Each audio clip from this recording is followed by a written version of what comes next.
Alikho elishona lingenazo ezalo yamkela ke nazi ezihamba phambili namuhla. Injabulo bethola amatayitela emzimkhulu. Ingonyama Trust ichitha eyokuhlakazwa kwebhodi kanti agasele okwesibili amaphoyisa kokasomabhizinisi. Izindaba ze1 KZN TV uzifundelo Siyabonga wakaduma nebezulu elidume esandlwane siyakhuleka.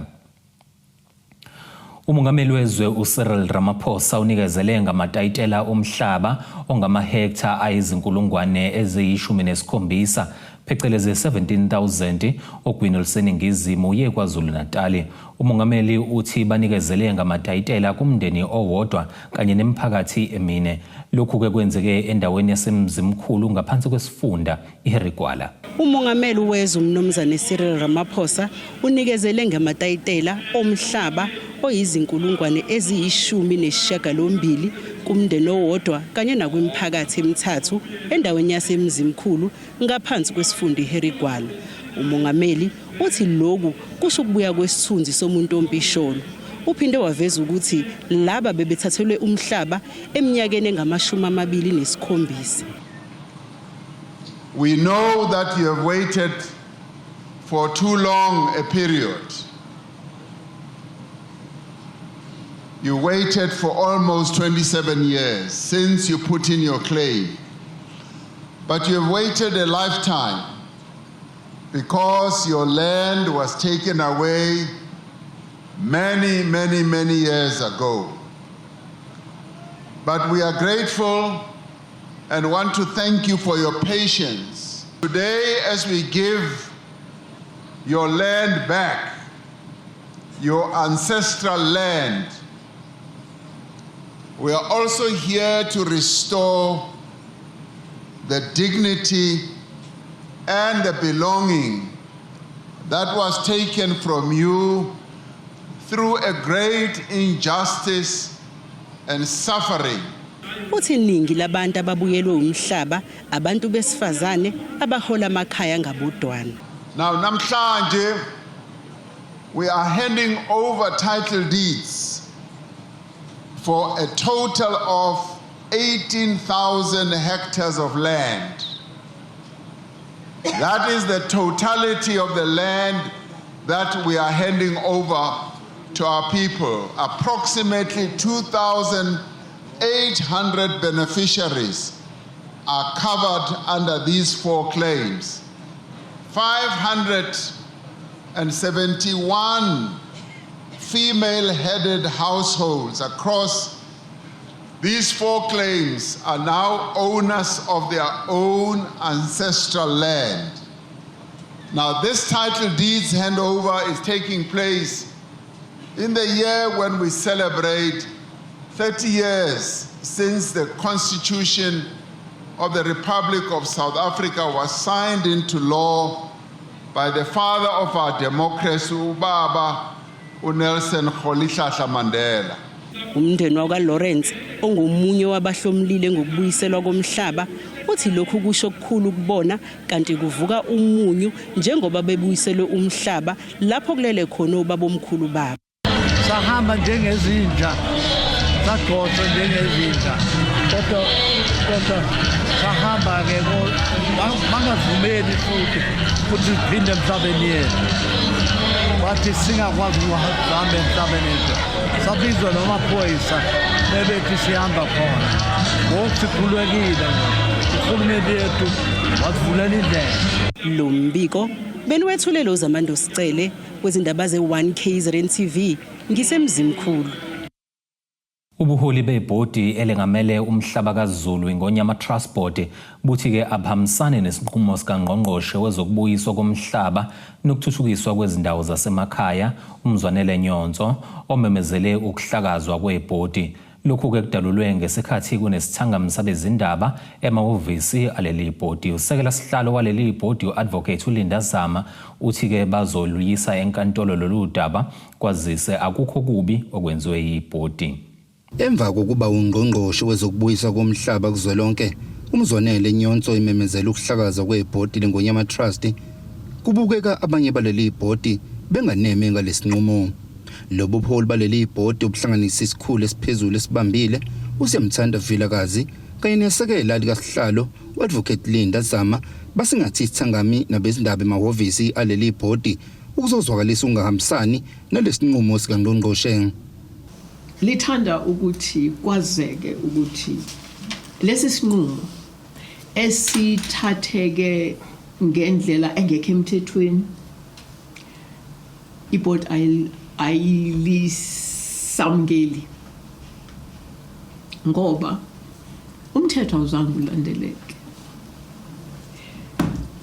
ngoba kukhona umthetho olawula leli board lo mthetho ekuthiwa phecelezi Ngonyama Trust Act ucela sisenzayo njengeboard njengoba sesibekile siyenkantolo ngoba into engcono ukuthi kungcono kulamule inkantolo ayisazi inkantolo ayimazi ungqongqoshe kungcono ke kuzwakale enkantolo ukuthi kwenze njani. Lo bambene ngesikhulu esiphezulu uthi kubukeka ehlula umsebenzi wakhe nezinqumo azithathayo ziyakhalisa kakhulu lowo ongungqongqoshe womnyango zokubuyiswa komhlaba kuzwelonke kanti uphinde waveza ukuthi leli bhodi belibonakala liqhubeka nokwenza kahle ukuthi nje kusukela ngo2024 la ibhodi khona elenza imizamo ukuhlangana nominister uminister engakaze ayenze leyo mzamo la afike lathi ibhodi maselenza isethulo salo walitshela ukuthi hayi kuzodingeka lihambe ngoba aliqashwanga uye futhi kunalo ukungaboni ngasolini. Iqiniso kufanele likhulunywe kuyo yonke lento eqala ngawo lo 2024 la esibona khona ukuthi iattitude noma imizwa kaminister ithini ngaleli board. Kuyacaca kuyaveza ukuthi kusukela ekuqaleni kwakungekho ukufuna ukulungisa izinto. Ingakho ke sithi njengeboard uminister akakawenzi kahle umsebenzi wakhe kufanele awenze okusupervise iboard. Leli bhodi liphinde lachitha ukuthi liyaphenywa ngenxa yezitsolo zongasebenzi ngendlela ekubeni likwazile nokuthola umbiko wezimali ongenacopho. Ayo le investigation ekuthiwa izokwenziwa umnumzane uMwerane asiyazi ngoba akukafika umuntu la ophethe iphepha elimgunyazayo othi uqhamuka uthunyelwe ngungqongqoshe ukuthi azophenya. Sikulindele lokho kuphenywa ngoba siyafisa ukuthi umuntu ophenya kahle ngokomthetho aveze akhombise umsebenzi webhodi ngoba ibhodi liyakholelwa ukuthi lenze okuningi okukhulu okuhlukile ezizweni. Leli bhodi lithi sazoqhubeka nokusebenza njengoba amanye amakhosi engahambisani nokuhlakazwa kwalo. Ezindabeni z1 KZN TV bikuThabani Maphumulo eMkungundlovu. Kungenele usukwini lesibili namuhla uhlelo lwamaphoyisa lokuhlola izibhamu zenkampani yonogada iKelvin and Family Group ephethwe uKelvin Mthibeli.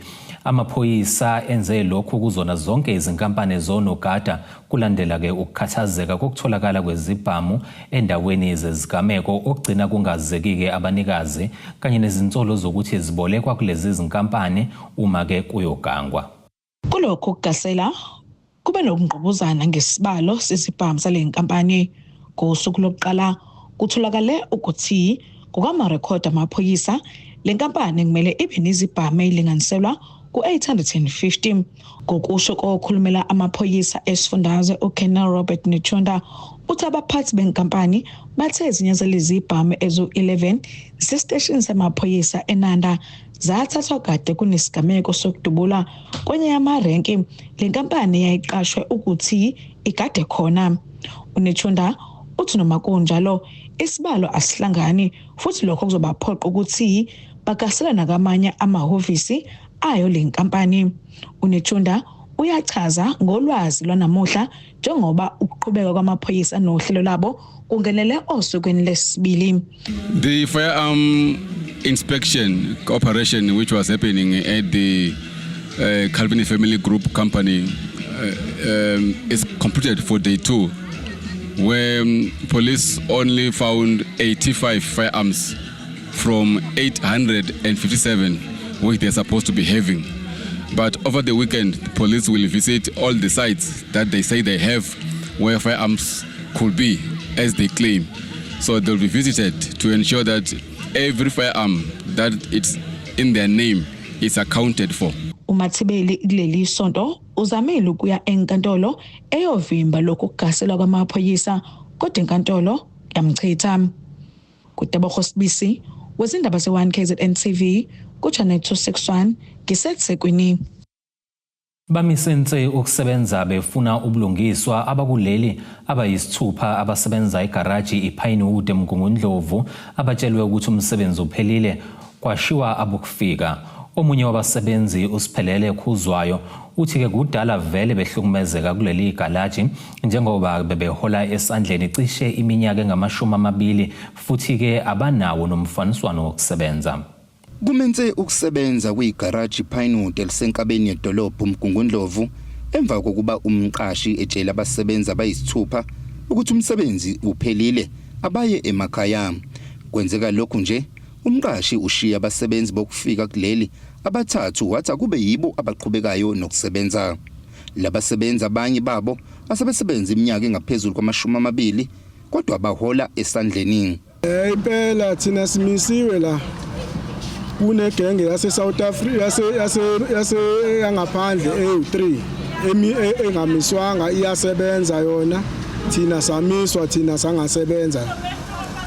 Manje thina sinenkinga la ukuthi ke bengenani mhlambe kube kumiswe bona mase sinikezwa ke mhlambe ke lezi khala ke ezisebenza bona sicazelane thina esingasebenzi kule khala zalabo abangasebenzi abokufika abasebenzayo.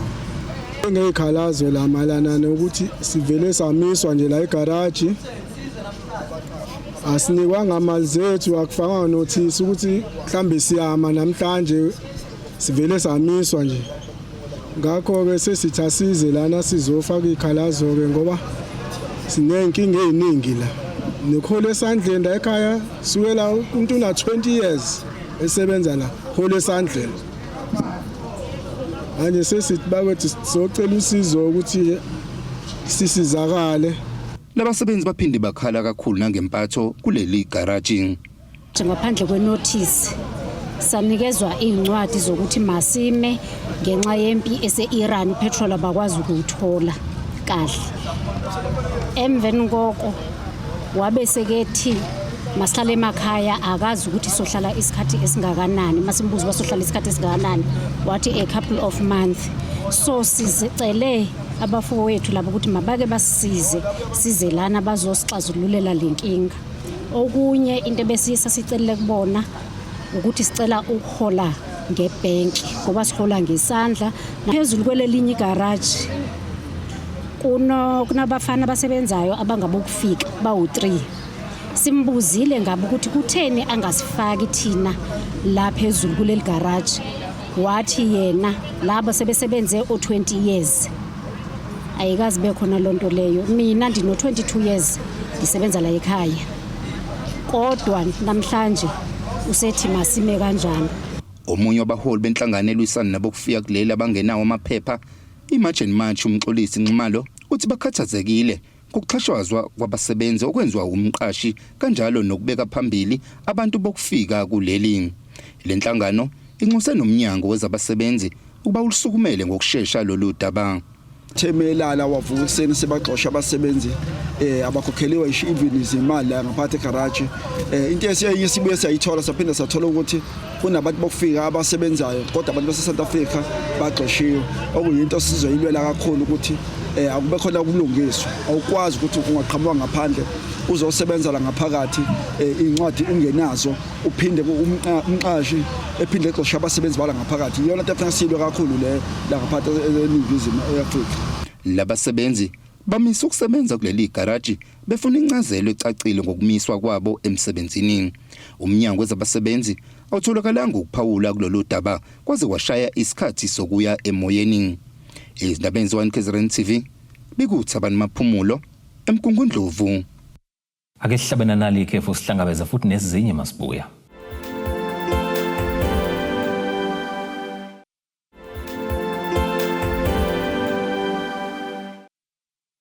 Ake sikubingelele siphinde sikwamukele ukuthi ke usanda kubukela izindaba zethu nazo ihloko zambaphambili namhlanje.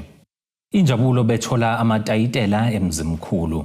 Ingonyama Trust ichitha eyokuhlakazwa kwebhodi kanti agasele okwesibili amaphoyisa kokasomabhizinisi. Imeya kaMasipala uMzinyathi uThembisile Mbu ubhonge emswaneni emndenini eyisithupha elahlekelwe ngamalunga emuka emanzini emfuleni imfenebude emsinga ngeledlule. Kule mindeni kunikelwe ngokudla okuzobalekelela ke kusuku kulesikhathi kanti ke kulindeleke ukuba ke laba bebekwe endlini yokugcina ngempela sonto. Emva kwesigameko sokwedlula kwabantu abayisithupha emfuleni imfenebude emsinga, imeya yomkhandlu wesifunda uMzinyathi Thembisile Mchunu uhambele lemndeni ngenhloso yokuzobhonga emswaneni. Imeya ithi lesehlo sishaqisa kakhulu. Ukuza kwethu la lemndeni esihambelayo kunesehlo esenzeka lapho kwamuka abantu bevele emsebenzini bevele ematohweni bamuka kanye nemoto bewela ibridge la yabona lama bridge lawa low line manje ke konakala ke ukuthi kwenze ukuthi belahlekele imphefumulo. Manje ke siyafisa ukuqashisa kakhulu abantu njengoba imvula ziza kakhulu kanye nemoya iza kakhulu ukuthi makwenzeka eficana nemvula abantu bakaNkulunkulu behlonipho leso simo ngoba imvula ngeke kusho ukuthi ayime manje. uNkulunkulu mayethanda ukuyinisa yayinisa ezefike la ethanda khona, kodwa siyaxwayisa kwabantu ukuthi mabebona ukuthi imfula igcwele noma iyagcwala noma iyangenisa bese benakekela ukuthi beme belinde ukuze wehle umfula bese kube imabe qhubekayo nohambo labo ngoba lesimo esivela kuso siyisimo esingemnandi kakhulu. Bayasho ukuthi omunye utholakala nje sekuyinsuku seyidlule kakhulu umzimba ubungasekho kahle. Uqhube ngokuthi kukhona abakuphathele lemndeni. Sithe asiphathe nje okuncane ukuthi bebebambisa nabo ukuthi mangabe besahleli ngoba phela thina ngesiZulu sesihlale sithobe la bethobile bengalambi kube khona abakutholayo okuncane siphathile ke okuncane nje okuyigrosa ukuthi belekeleleke weli ke kusasa mhlambe sizamthi siphumelele siphinde futhi sibe kanye nabo kulesimo esibi nesingathandeki nesingajwayeleki futhi. Kanti uMamchunu uphinde wahambela indawo yaseMvoti lapho ethule khona uSonkontileka ozolungisa indawo yokukhuculula kwendle. Ngiyafisa ukusho ukuthi inhliziyo yami iyethaba kakhulu namhlanje ngoba kunesimo akade singesihle kakhulu lapha nelokishini laseGugulethu lapho indle ibitholakala ukuthi siyahamba nje phansi, kodwa ke uNkulunkulu emuhle usiphile amandla wasipha lokho okuncane ukuthi sikwazi ukulekelela sifake ipipe elikhulu elizosuka eGugulethu liye nangaseTivet lize liyofika lapha kwisiwa ukuze indle ingagobhozi emakhaya ukuze belekelele kuleso simo ngoba siyazi ukuthi indle mesigobhoza emakhaya impilo zabantu suke sezibekeke kabi. Kubi kuthobeka dladla ezindabeni ze1 KZN TV ngisemsinga. Usihlalo wenyunyana yezisebenzi zikaMasipala iMathu eJozini uSibonelo Mathenjwa uthi bakhathazekile ngokuhlaselwa kushawe izisebenzi abathi kwenzeke kuqhubeka umhlangano wezisebenzi ngolwesihlanu lwangomhla ziyisithupha kuNdasa kulonyaka. uMathenjwa uthi uvulele imeya yalomasipala kanjalo nonogada bayo icala lokushaya. Umdabe uthi ke bathole isimemo kumphathi walomasipala sithi ke kunomhlangano ngakusasa makugamanxa ihora le-8 kuseni nangempela baya kulo mhlangano. Uthi kwabamangaza ukuthi kulo mhlangano ukuba khona kukameya ideputy yakhe kanye namalungu exco. Umdabe uthi lona ke kwangewona umhlangano wabasebenzi ojwayelekile njengoba ke ethi ke bazithola sebesatshiswa nokwagcina ke esebuza ukuthi ngakube lona umhlangano weCouncil noma ke wabasebenzi nokuyilapho ke okusuke khona uThuthuva. Umfanekiso olandelayo uveza ke ngokwenzeka ngalolu suku. Sikhathazekile, sibhlungu, siphoxekile, sishaqekile siyi-union kule branch yala eJozini. Lesenzo esenzeke mhla ka-6 March 2026 last week Friday, la khona umeya nabaqaphi bakhe behlasele abasebenzi ngaphakathi kuma-premises omkhandlu.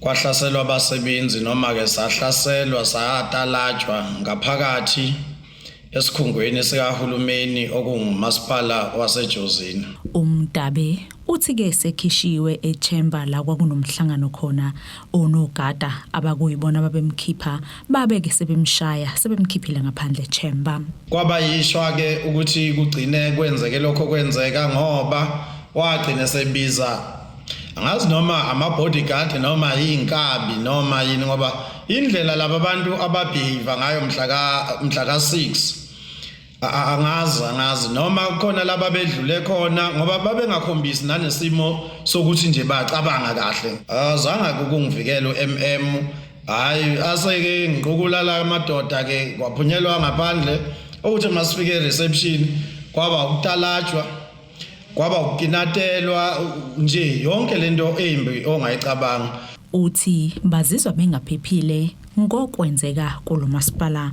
Uthi-ke wavula icala lokushaya esiteshini samaphoyisa njengoba-ke yena wayelelwa amalungelo abasebenzi.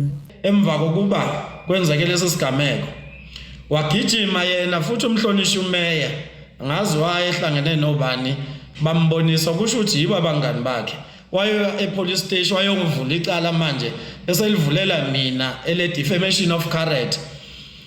Nalo angazi noma uyal-understand ukuthi uma ukhuluma nge-defamation of character ukhuluma ngani angazi kodwa-ke sewuyena uyochaza ukuthi uma ethi uvula icala against mina njengosihlalo njengoshaman we-union icala le-defamation of character ngangirong yini ukuthi ngithi inhloboni yomhlangano le. Umasipala uthintwa ngalolu daba uveza ukuthi-ke lolu daba selisenkantolo engeke-ke baphawule ngalo kanti amaphoyisa aqinisekisile ukuthi icala lokushaya livuliwe elibhekene nonogada kuphela. Estabeni ke-1 KZN TV nginguSamukeliso Nqulunga ngeSarejus Bay. Iqembu le-IFP ngaphansi kamasipala waseMfolozi linikezele ngokudla nezinto zokudlala abantwana kwinkulisa iSimamisa Crèche ku-Ward 9 eDondotha. Lokhu-ke kuzokondla abantwana izinyanga ezimbili. Uhlalo wesiyingisi e-IFP kumasipala waseMfolozi uNkanyiso Zulu uthi bakwenza lokhu ngoba bebeka imfundo phambili. Iqembu le-IFP kumasipala womfolozi lithi lizoqhubeka nokuhambela izikhungo zemfundo ngemizamo yezixazululo zesikhashana ngenkinga kamuva ebhekene nomnyango wezemfundo yokuswela kokudla abafundi esikoleni. Uhlalo weqembu le-IFP kumasipala womfolozi uNkanyiso Zulu uthi njengeqembu babeka-ke imfundo phambili. Emva kokuba besishayele ikhwele njengeqembu lenkatha ukuthi banenkinga emayelana nokudla ey'nganeni sibese siyiqothula-ke lokhu esiyiqothule kukho ukubahlanganisela kodwa silapha kakhulu ukuqhuba umbono womntwana akaphinda angene ngalesikhathi abanye bethi akuliwe imfundo emumva umntwana akaphinda angene wama wathi cha thina sithi imfundo phambili then ebese ke sengayiwa ukuyodliwa ngoba masilithola lelizwe sinabantu abangafundile umbuzo ukuthi liyophathwa ngobani.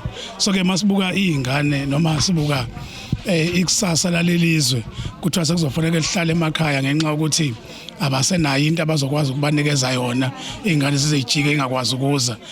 Asisho ukuthi sikulethile kuyisixazululo. Leli qembu lithi ngaphansi kwalo masipala liqhuba umkhankaso okuhambela izikhungo zemfundo ukuxhasa ke ngokudla ezikoleni ukugwema ukuphazamisa ukufunda nokufundisa. Sihambela endaweni ngisiqalile ke lapha eDondotha ekhaya lethu Crèche nakhona futhi besihambisa khona inyanga edlule. Siyaqhubeka sihamba yonke nje indawo seyiqembu lenkathi ukuthi abantwana bengami ukufunda nokufundisa ezikoleni ngenxa yokudla. Siyacela iDepartment of Education ilele kakhulu ebantwaneni ngoba na zibaningi izikole ekhalayo ngisho ama-primary ama-high school iy'ngane ayisadli. So siyacela uDepartment Education ilele kakhulu kubantwana ukuthi bekhona ukuthi balethele ukudla ngoba abantwana abaningi siyaqonda ukuthi abazali babo abathatha entweni. Lokudla kuzothatha ibanga lezinyanga ezimbili ukondla abantwana abangama-66 kule nkulisa. Siyazi ukuthi kwesinye isikhathi umnyango wethu kube ney'nkinga imali ingangeni ngesikhathi esuke silindele ngayo.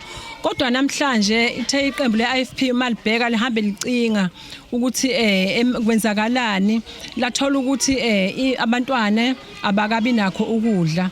lase linikela ukuthi lize namhlanje lizoselekelela ngokuthi abantwana bethi besalindile ukuthi idepartment isifakele imali kodwa kube khona abacoshayo ngoba kuyaye kube nzima kubantwana uma kungasekho okuya ngasethunjini. Namhlanje ke njoba sibona nje kunokudla okukhona kuzoselekelela kakhulu, mhlambe lokudla okukhona kungayithatha izinyanga ezimbili abantwana belekeleleka uze kufike ukuthi idepartment nayo ikwazi ukuselekelela. Ezindabeni ze1 KZN TV kubinkosi Mthembu eDondotha. Akasiphinde futhi sihlabene nalo lenye ikhefu sihlangabeze nezinye masibuya.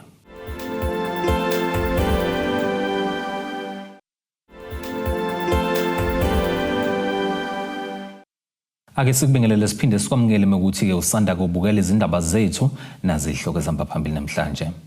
Injabulo bethola amatayitela emzimkhulu.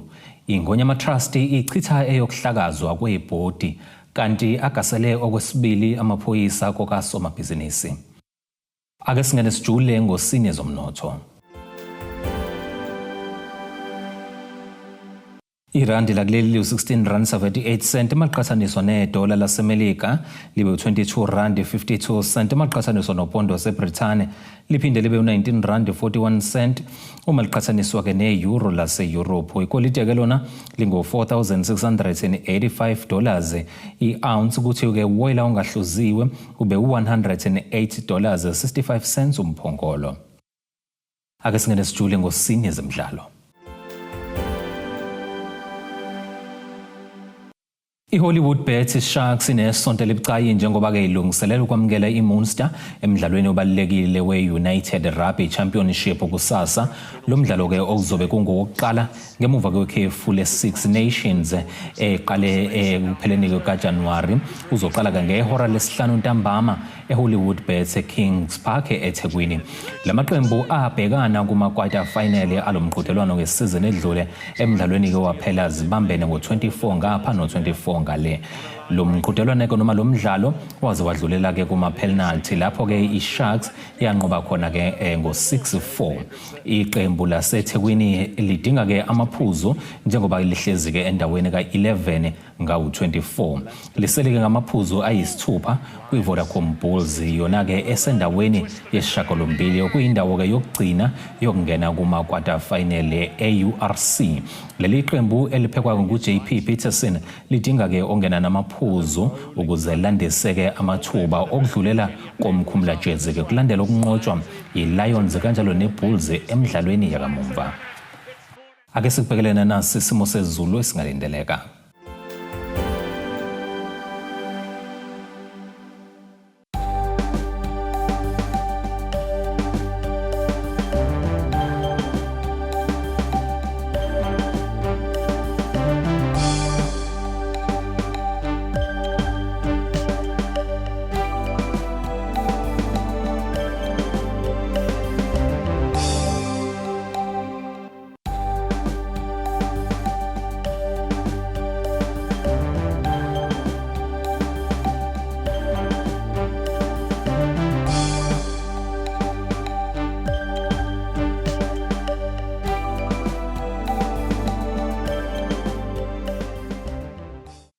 Zulumnyama undlela zimhlophe ngeziguqisi bese kuphathele zona namhlanje hlangabeze futhi noma kanjani kusasa ngesikhathi esifanayo.